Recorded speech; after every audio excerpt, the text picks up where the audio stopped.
బోయినపల్లి మండలం తడగొండ గ్రామానికి చెందిన కుంటాల హరీష్ ఇటీవల ఆత్మహత్య చేసుకోగా వారి కుటుంబ సభ్యులను స్థానిక కాంగ్రెస్ పార్టీ నాయకులతో కలిసి పరామర్శించి వారి కుటుంబ సభ్యులకు ప్రభుత్వం తరపున ₹1,00,000 చెక్కును అందజేసిన చొప్పదండి ఎమ్మెల్యే మేడిపల్లి సత్యం.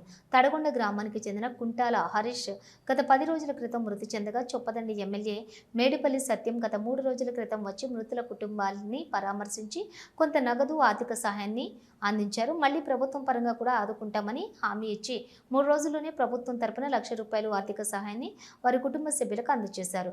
ఈ సందర్భంగా ఎమ్మెల్యే మాట్లాడుతూ కాంగ్రెస్ ప్రభుత్వం పేదల ప్రభుత్వం అని, నియోజకవర్గంలో ఎవరికి ఏ ఆపద వచ్చినా పెద్ద కొడుకులా అండగా ఉంటానని అన్నారు. కుటుంబాన్ని అన్ని విధాలుగా ఆదుకుంటామని, వారి పిల్లల విద్యకు కూడా తర్వాత సహకారం అందిస్తానని మాటిచ్చారు. మృతుని తల్లి ప్రమీల మాట్లాడుతూ ఇచ్చిన మాట ప్రకారం ప్రభుత్వం తరపున ₹1,00,000 ఆర్థిక సహాయం అందజేసిన ఎమ్మెల్యే మేడిపల్లి సత్యంకు రుణపడి ఉంటానని అన్నారు.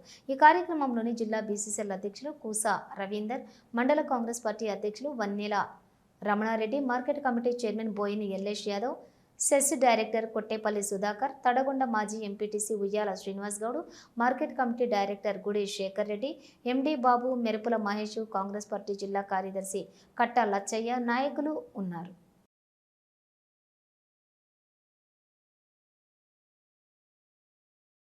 బోయినపల్లి మండలం తడగొండ గ్రామంలో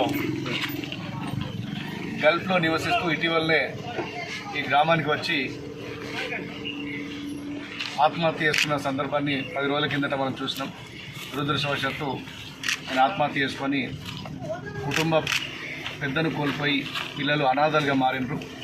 వాళ్ళ పరిస్థితిని నేను ప్రభుత్వం దృష్టికి తీసుకెళ్లగా మన రాజన్న సిరిసిల్ల కలెక్టర్ సందీప్ కుమార్ జా గారు వాళ్ళ కుటుంబాన్ని ఏదో విధంగా ఆదుకోవాలని రిక్వెస్ట్ చేస్తే ₹1,00,000 చెక్కును అందజేయడం జరిగింది.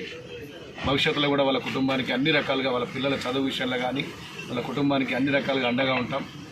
మా ప్రభుత్వం పేదల ప్రభుత్వం, పేద ప్రజలకు నిరంతరం అండగా ఉండే ప్రభుత్వం. ఎవ్వరు ఏ ఆపదలు ఉన్నా కూడా మనం ఖచ్చితంగా ఆదుకుంటాం. ఈ నియోజకవర్గానికి ఒక పెద్ద కొడుకులో ఉంటానని చెప్పి గతంలో చెప్పిన, ఎప్పుడు కూడా ఎవరికి ఏ ఆపద వచ్చినా కూడా వాళ్ళకి అండగా ఉంటానని చెప్పి వాళ్ళ కుటుంబాన్ని అన్ని రకాలుగా ఆదుకుంటాం. దురదృష్టవశాత్తు ఆయన చనిపోవడం చాలా బాధాకరం. చిన్న వయసులో చనిపోయాడు, కుటుంబాన్ని అనాథలుగా చేసిండ్రు. చాలా బాధ అనిపిస్తుంది. మా కుటుంబానికి అన్ని రకాలుగా